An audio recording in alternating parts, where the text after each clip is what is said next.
This video is a tribute to the late Lois Anderson and her journey as an assemblage artist. Known as a representative of the counterculture of the 60s, Lois's voice will guide us as she shares her inspiration for pursuing this art form.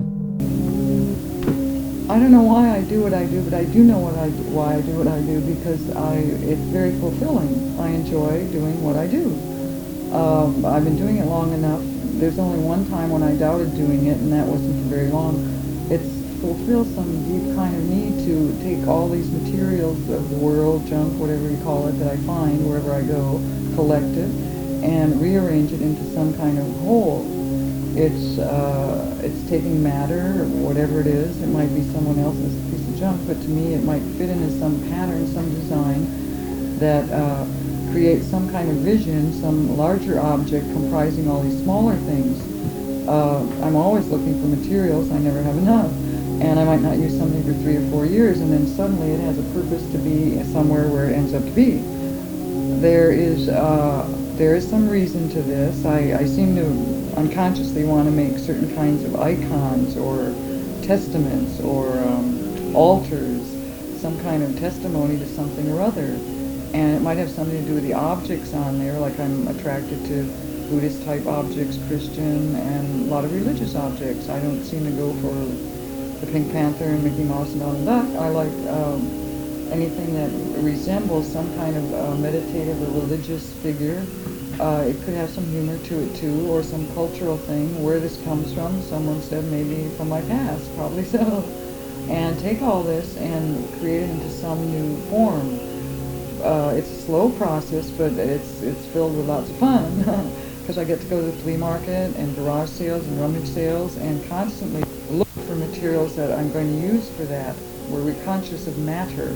I'm very conscious of material things. That doesn't mean I'm materialistic, but I'm aware of objects and shapes and forms and colors, and can move them all around the place and decide to do with them whatever comes to mind. I might be at the flea market walking around looking for things to buy or sell, and might find a large empty dresser or some old beaten up thing that by itself is not worth much at all, but I picture it maybe as a glued dresser or a glued throne. Well, the throne was different. I got up one day, that's how simple it was. I want to make a throne. So then you proceed to have the structure underneath made, and then I get to methodically proceed along every entire surface and inlay it with all these things. Sometimes I have an idea in the beginning how it's going to look in the end, but I never really do. It's always a big surprise when you're done to look at it, how it actually turned out. But there is a plan, but there's enough room to be spontaneous too if I want to change my mind within a 6-month period, or you get up one day and you're different. That's the way it came out that day, but somehow it always ends up tying in together. All these objects I collect mean something to me, or I wouldn't put them out. But they usually end up saying something I want to say. I end up dedicating some pieces to people I love, just because I wanted to do that. I guess I'm a temple artist. It only occurred to me about a year ago, after doing this for 8-9 years, that that's what I am. You know, your mind gets busy and you want to categorize. What kind of art is this? I didn't even think it was art at first. Someone said, "Oh, I like your art." I thought, art? What do you mean art? I thought it was a craft, you know, like a cement layer or something. Art? Oh, what do you mean art? Well, it's art. Oh, it is. Oh, that's good.